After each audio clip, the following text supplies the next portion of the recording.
Adelaide, South Australia. State capital and home to 1.3 million people. A peaceful and green city. From the industrial suburbs of the north to the beachside communities of the south. My name is Anthony LaPaglia, and I was born in Adelaide's eastern suburbs. But those of us who grew up in Adelaide in the 70s and the 80s can't forget how the city revealed a darker side. In this four-part series, we'll revisit Adelaide's most infamous murder investigations. You just can't imagine that human beings could act in such a way. Bringing together the people who lived through it all. I still cannot get over that scream. Straight away I thought, something is not right about this. It just didn't sound right. Boss, we've got bodies. It was the breakthrough. We will also take you deeper into Adelaide's murderous past. She said, don't, Daddy, don't. He shot her in the head. To unveil more shocking cases that have eluded the national spotlight. The lawyer's body was found in his freezer. 64 animals lay dead. She bagged parts of the deceased body. These killings paint a sinister portrait, giving rise to an enduring myth. A city notorious for the bizarre and the macabre. They believed that Adelaide was the murder capital of the world. The city of sins, the city of corpses, murder central, murder capital of Australia. This myth of being murder town, of being serial killer capital of the world, takes root. Is it true? Is Adelaide the city of evil? Adelaide has had a very bad run of sex killings, kidnappings, disappearances. She'd been strangled and dumped. The body count in Australia's worst serial killing has risen to 10. South Australia has a new chilling chapter. Most had been mutilated, their legs and feet cut off. People could just disappear off the streets.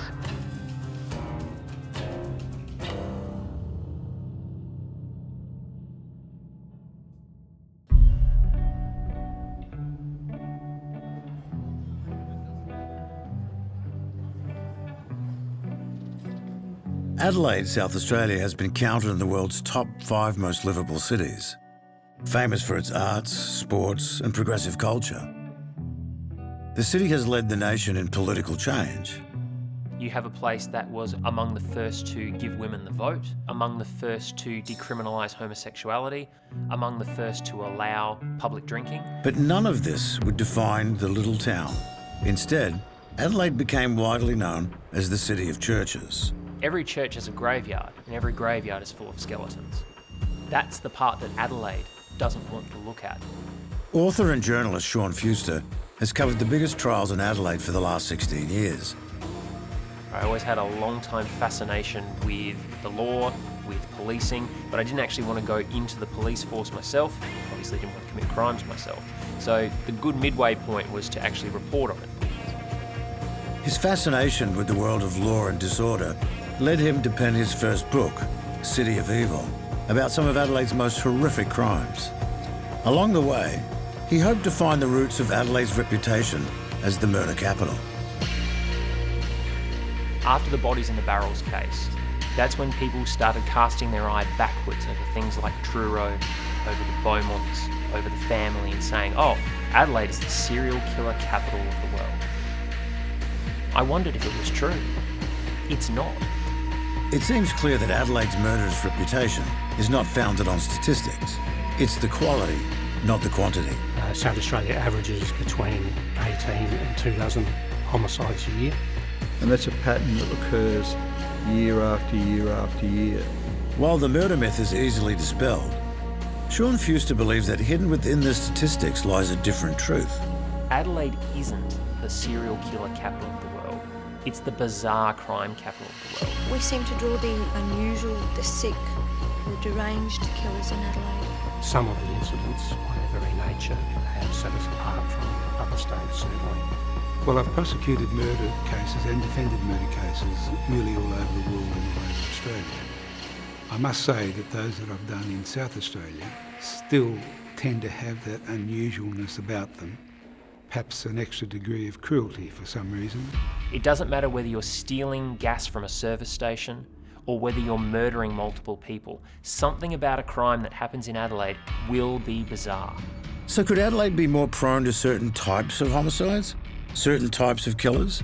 And it's the quality, not so much the quantity, it's the quality of the way they commission their murders and abductions. It just seems to be that the crimes are committed with a sickening aspect to it, you know, it's a bizarre aspect.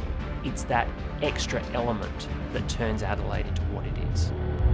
To solve extraordinary murders, it takes extraordinary investigators.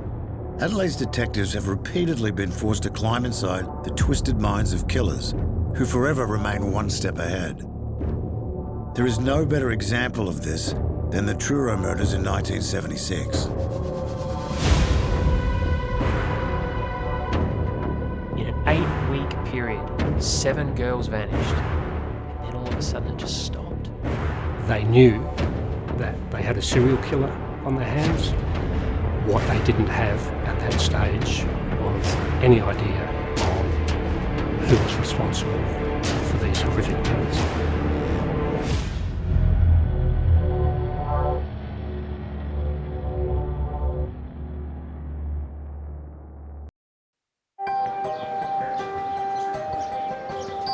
One reporter has studied the history of South Australian crime more closely than any other. Investigative journalist for The Advertiser, Nigel Hunt. I found the work fascinating, it was challenging, and you meet all sorts of people, criminals included, and you do become friendly with the victims' families. I've made some lifelong friends, and to a certain extent you live it and feel it with them. In 2016, Nigel Hunt wrote an article revisiting one of Adelaide's most shocking serial crimes, the Truro Murders. Truro is probably the textbook go-to serial murder case for South Australia. There are countless stories, television segments, anniversary features done. I thought it was time to have a look at it from a different angle. Nigel's article changed our understanding of the Truro case forever. The grim story now had an even more horrific twist. It was a completely separate set of circumstances, a completely separate murder case.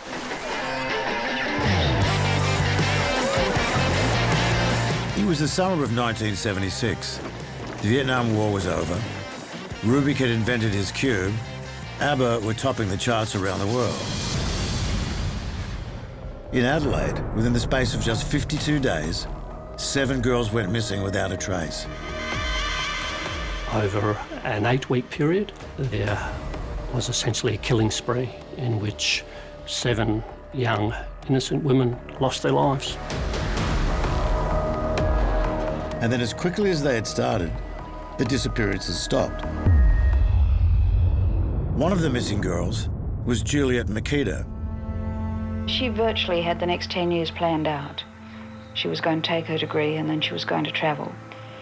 And she was far too ambitious to have just suddenly thrown all that in on a whim. You know, I wouldn't expect to find her picking up sand shells on a Queensland beach somewhere and smoking dope and so on. She just wasn't that kind of person. She had too much vigour for that kind of fairly passive life. On Anzac Day 1978, a body was found in the bushlands of Adelaide's outer regions, near the small town of Truro, 90 kilometres northeast of the city.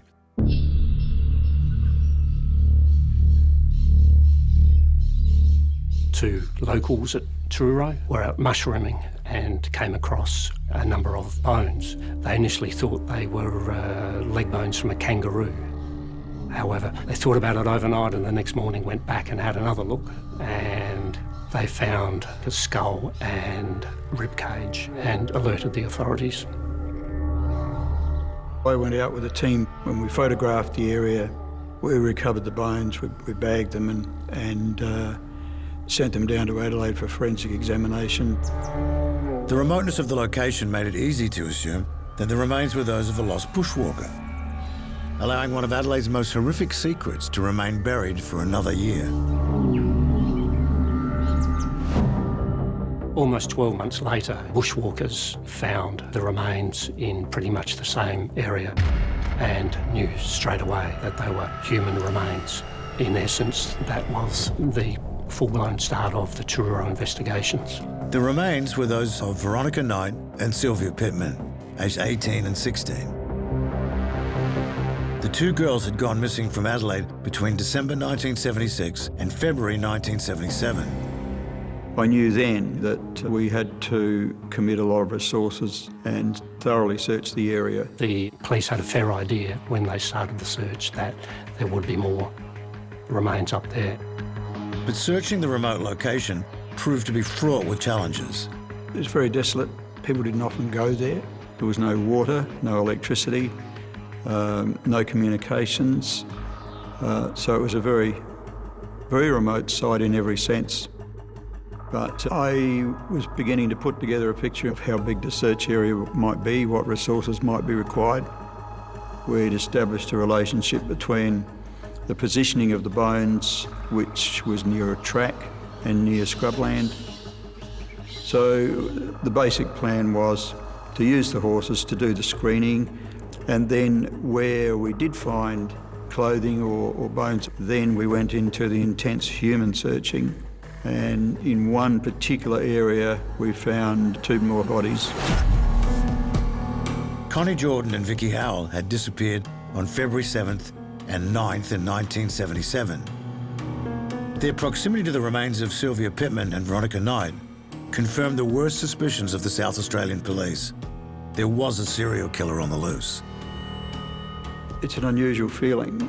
With each body that we found, we knew that is going to further engross you in tragedy. Once the third and fourth skeletons were discovered, it was plainly obvious that the cases were linked. It was plainly obvious that it was the work of a predator.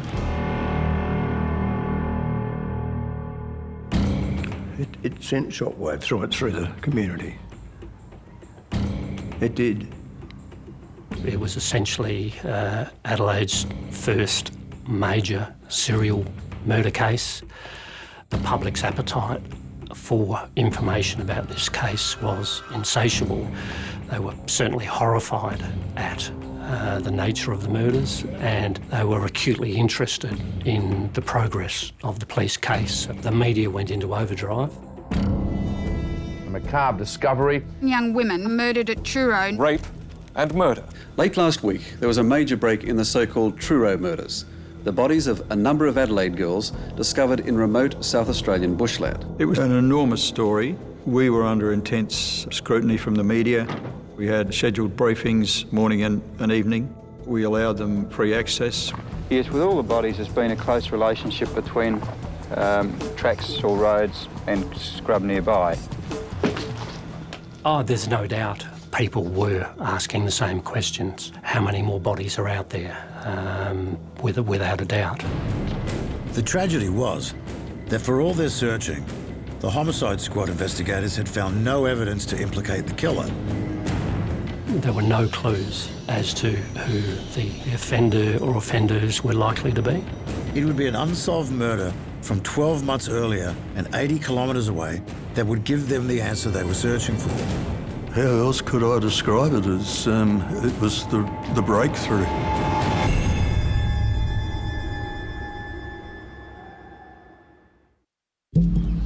By May 1979, the four bodies found at Truro were hogging the headlines around the country. But for the homicide squad, it was another victim, discovered more than a year earlier, that unlocked the mystery of the Truro murders. What actually happened was that there'd been a particularly brutal murder of a young girl called Lena Marciano. In the poor industrial suburb of Dry Creek in Adelaide's north, police discovered the savaged body of a 19-year-old girl abandoned on a rubbish dump. It was established by post-mortem that she had massive head injuries, which could have killed her. She had massive stab wounds to the upper body, which could have killed her. And she'd been strangled. It was a horrific scene simply because it was an overkill.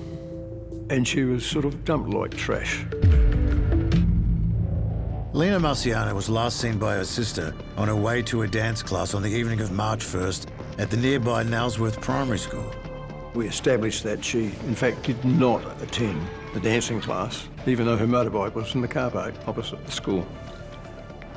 Some time later, received a call from a woman who suspected her husband might be involved. He was a non-teaching employee at the Nailsworth School. I'd interviewed him at the police station and there was no real evidence to tie him in with her death. So there, the matter rested. With no strong leads, Ken Thorson directed one of his officers to look for any patterns in the missing persons report that might fit Lena Marciano's case. Ken Thorson tasked a detective sergeant, very experienced officer by the name of Bob Giles, to collate all of the missing persons reports. Bob was one of those unique fellows, the sort of person you could give a job like that to, and you knew that he'd leave no stones unturned. Our missing persons recording system at that stage was, by today's standards, very antiquated. It was on a card system, written reports on typed out forms. The system was pretty haphazard and a lot of the missing persons cases simply fell through the cracks. It was about 1 or possibly 2 weeks afterwards that Bob came back to me and said, look, I'm sorry, but I haven't found anything at all about Lena Marciano, but I'll show you what I have found. Going through the missing persons report, Bob Giles had found 7 girls reported missing within a 52-day period, all aged between 15 and 25, and all from Adelaide. He found they were pretty much of the same age group, the same profile. They all came from pretty good, stable families. And his overriding view was that their different disappearances were totally out of character. So I went through the 7, obviously looking for Veronica Knight, and sure enough, she was there. How else could I describe it? It was the breakthrough. They knew that they had a serial killer on their hands. What they didn't have at that stage was any idea on who was responsible for these horrific murders. By April 1979, the search at Truro had unearthed the remains of 4 young women. Unbeknownst to the public, homicide detectives knew that 3 more victims still needed to be found: Tanya Kenny, Deborah Lamb, and Juliet Makita.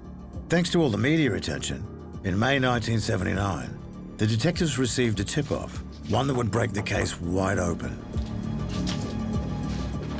The names of 2 petty criminals were given to police. Christopher Worrell and James Miller had met in prison. Miller, the elder of the 2, was described as a drifter and a petty criminal. In and out of prisons his whole life, he'd been doing time for breaking and entering and had shared a cell with Worrell. Worrell had been serving 6 years for a brutal armed robbery and what was described as a depraved rape. Worrell was serving time for a rape, but he still became eligible for parole, and the crime started not very long after he had been discharged. When the killing suddenly started and when they stopped matched almost perfectly when they became identified as suspects. In October 1976, both men had been released from prison. Just 2 months later, on December 23rd, Veronica Knight disappeared. Her remains were the first to be discovered in Truro. By February 12, 1977, 6 more women had vanished. Police had wondered why the disappearance had then suddenly stopped. Their newly found suspects offered some answers. On February 19, 1977, just 1 week after the final victim had gone missing, Christopher Worrell had died in a car accident. While driving back to Adelaide after a few days away, a tyre blew out and Worrell was thrown from the vehicle. His death now left James Miller as the only living suspect. 2 detectives were assigned to lead the investigation into James Miller and his connection to the murders. Along with Bob Giles, who had identified the missing persons pattern, they were the true heroes of Truro. Their names were Glenn Laurie and Peter Foster. And it didn't take them long to pick up James Miller and bring him in for questioning. So he was told that he was going to be arrested and taken down the cells and charged with murder, and he caved in. James Miller told detectives the entire story of his and Worrell's killing spree, sparing no detail. He used to tie all his girlfriends up. While he was in one of these moods, and if he asked a girl, could he tie them up, and they refused. Or maybe he was having sex with her and she decided she didn't want to go further, and he just turned violent against her. When Miller finally confessed to Laurie and Foster in the interview room, he was asked how many more girls were out there, and he volunteered that there were 3 more girls out there. The investigators were left with no doubt that 3 more women had been killed. Ken made the decision to take Miller to find the 3 remains.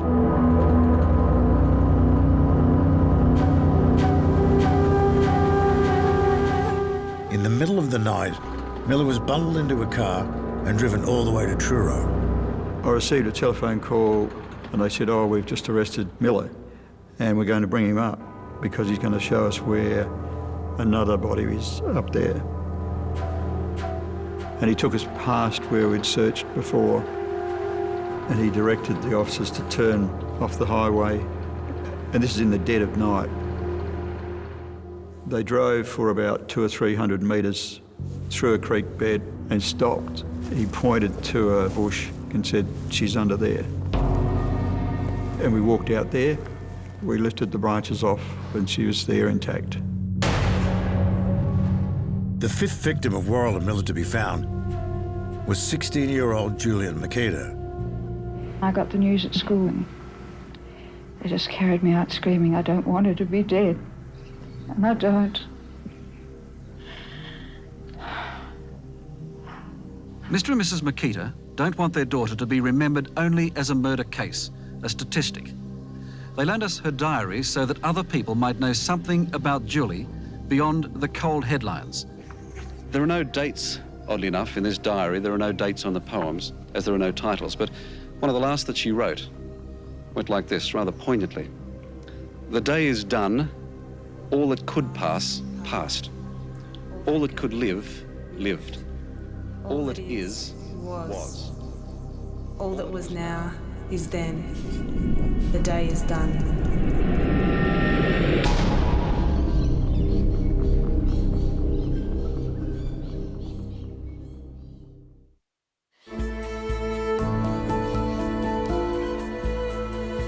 Adding to the 5 girls whose bodies had been dumped in Truro, James Miller led police to the resting place of 2 more victims.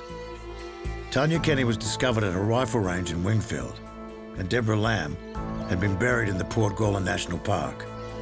Finally, police had solved the puzzle of how Worrell and Miller had gone about killing 7 innocent young women, turning Adelaide streets into a hunting ground. They used to drive around in a car and they would see victims, often sitting there waiting for a bus or just out and about in the community, and they would stop and offer them a ride, and they would take them in their car, and Worrell would sexually assault the women, and then they would be murdered and dumped in Truro.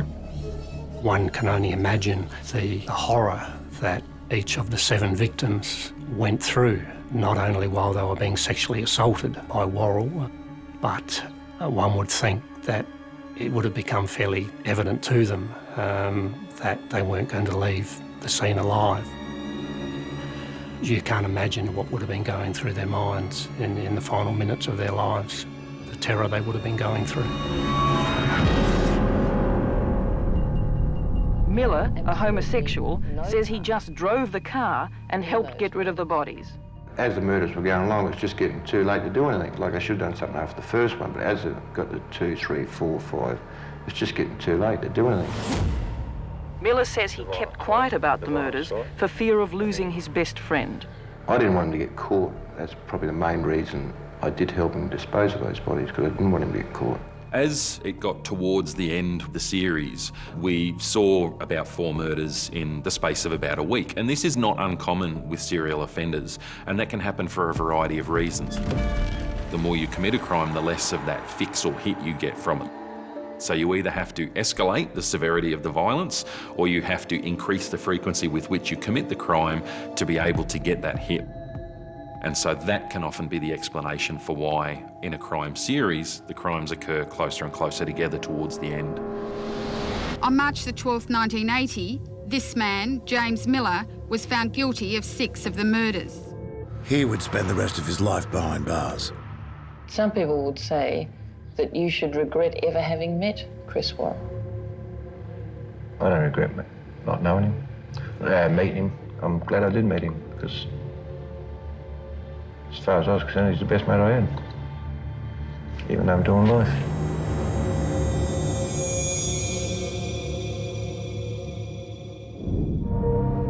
Tragically, the mystery of Lena Marciano remains unsolved. The young girl whose murder unlocked the Truro serial killings has yet to receive justice.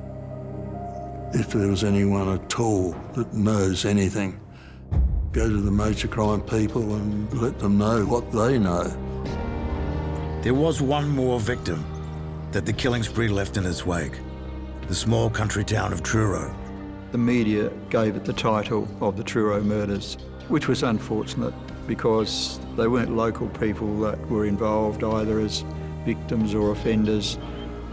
It was merely the resting place, the last resting place of the victims.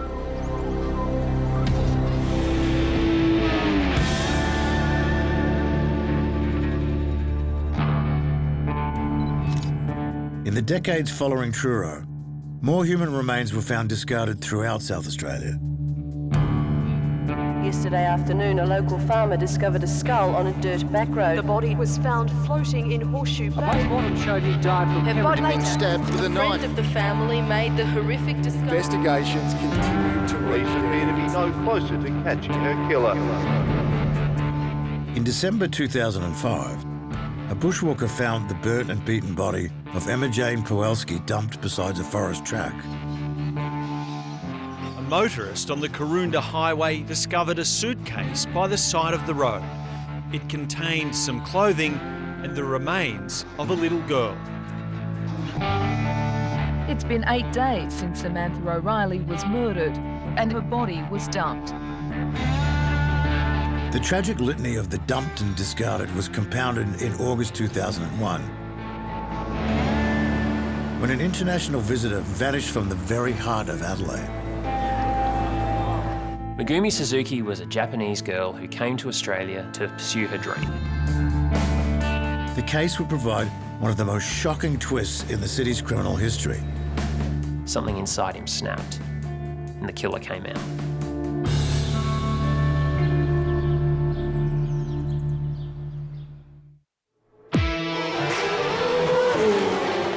April 1999. The inaugural Adelaide 500 is gripping the city, and 30-year-old Maya Jakic is about to be raped and murdered. She will be the first of 3 women to be gruesomely connected by the city of evil. In the wake of the event, police receive an anonymous phone call. Ambulance service. Yeah, I walked past the old Paynham police station. There seems to be a body of some sort in the bushes there. I'm not too sure. I haven't gone near it. There was a body there about half an hour ago. The killer was ringing the police, telling them the body was there. He wanted it to be found because he got sick satisfaction, gratification out of people seeing his acts. But the police, every time they checked the area, couldn't find the body. Shortly after this, a patrol on afternoon shift went out to get into their car, and there was a note on the windscreen wiper, and it read, "This is no joke, there is the body in the old Paynham police station." On their third inspection, the police finally found Maya Jakic. The 30-year-old's body was dumped at the old Paynham police station, lying unnoticed for more than a week. I attended the scene and saw the body of Maya Jakic in the front of a building. She was in a kneeling position with no pants on. Maya was an immigrant to South Australia. She came over to live with her mother and her stepfather. She worked down in Glenelg and on the whole was just a vivacious firebrand of a woman who wanted to live life her own way. One theory is that her killer was a tourist in town for the Adelaide 500. Unfortunately for the investigators, there were no witnesses amongst the large crowds. Detectives had to turn to their single strongest lead, the voice on the phone. With very little to go on, police released the calls to the public, hoping somebody would recognise the voice of the caller. There seems to be a body of some sort in the bushes there. But unfortunately, nothing really concrete came forward. One of the many good things about South Australia Police is they never truly give up on a case. But they'd reached a point with the Jakic investigation where there simply was no further momentum. For the time being, the Jakic case was going to have to remain unsolved. Not only did this mean the killer had evaded justice, even more horrifying, it meant the killer was still out there. By August 2001, the investigation had gone cold. Then another young woman disappeared from the streets of Adelaide. Megumi Suzuki was a Japanese girl who came to Australia to pursue her dream. She wanted to be a counsellor to foreigners working in Japan. She was last seen leaving her school in the middle of the CBD in her school uniform and heading for Rundle Mall. It was a missing persons case. Clothing that Megumi had worn was put on mannequins in high visibility areas. Signs up, "Have you seen this girl?" I would make a plea to both her and to anyone who may be looking after her. Please come forward now. But there was no trace of her, and the days ticked on into weeks. The desperate parents of Megumi Suzuki recorded this video, pleading with their daughter to end the 2-week ordeal. We can't sleep, her father says. Your family and friends in Japan are worried about you. Don't be afraid, just come forward quickly. The story literally exploded. The Suzuki disappearance certainly thrust Adelaide, South Australia into the international spotlight again. Unbelievably big. It dominated headlines for months. You already had the eyes of the world focused on Adelaide because of the bodies in the barrels cases. Then you have a Japanese schoolgirl go missing. Instant global attention. Police say their search will continue until Megumi's fate is known beyond any doubt. Police had begun to fear the worst. And that fear was confirmed when a lead surfaced more than 300 kilometres away. There was a criminal who was finishing his sentence in the Port Augusta jail. He made contact with us and he said that he wanted to pass on some information. The prisoner told police about his cellmate, Mark Rust, a serial sex offender who was serving time for a brutal rape. And in his cell, Mark Rust had a CD player. In fact, he would tell his cellmates that he got the CD player from a Japanese schoolgirl he killed. And when they spoke to Rust, he was all too happy to tell them that he'd killed Megumi Suzuki. Confirmation that Megumi had been murdered devastated her parents.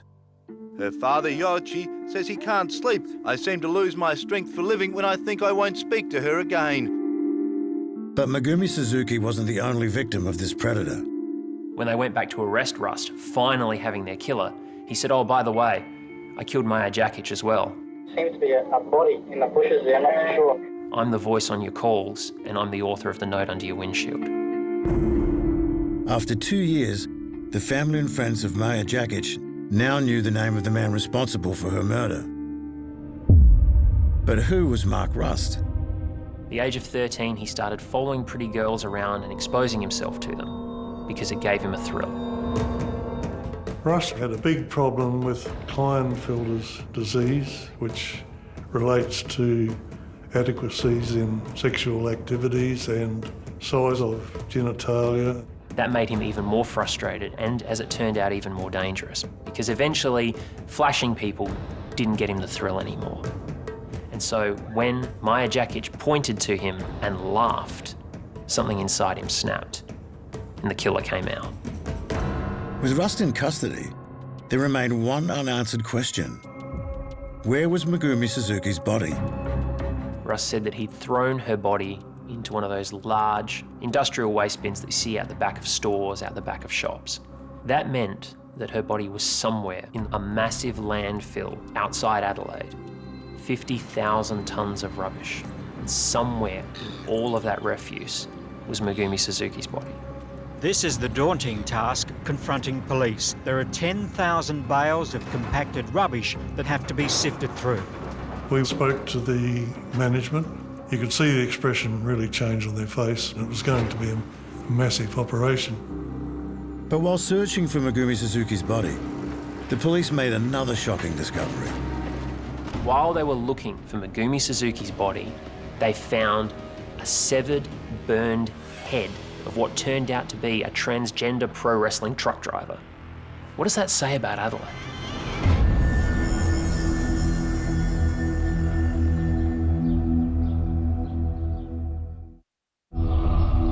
In the northern suburbs of Adelaide, 2 cases had become gruesomely entwined.